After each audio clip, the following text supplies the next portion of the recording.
Hi, nostalgic home cooks! Today I'm in the kitchen making a cranberry baked brie. This recipe combines the creamy richness of brie with the tart, sweet cranberries, creating the perfect balance of flavors.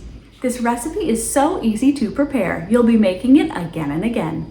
The warm cheese and fruity sauce make this an irresistible appetizer.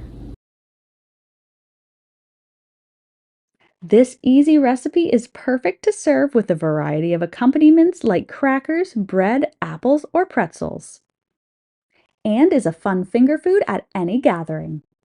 So let's get into the kitchen. This is how I make an easy cranberry baked brie. To start this recipe, I'm going to, of course, need some cheese. I have a full wheel of brie cheese that all I need to do is remove the package and warm it in the oven. There are special dishes for baking brie, but it's just as easy to make a baked brie without. Simply cut a piece of parchment paper a little bigger than the wheel of cheese. You can just slide it onto a baking sheet or use any small oven-proof container. I'm using a cast iron pan, which is just the right size.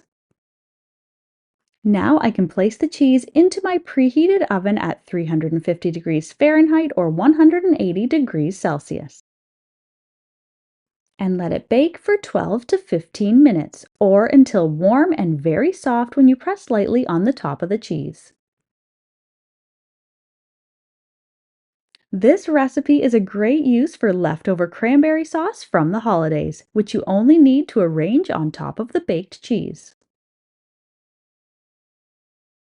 You can also top this with canned cranberry sauce or make your own fresh.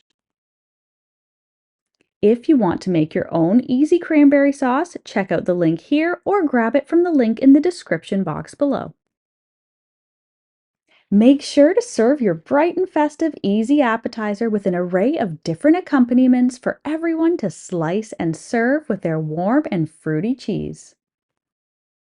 Or serve this as part of a large charcuterie board for the perfect easy and delicious finger food at any gathering.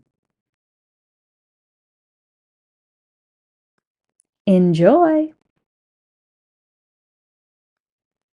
If you're a fan of deliciously simple vintage recipes and old-fashioned skills, then you'll want to check out this next video. Thanks for stopping by.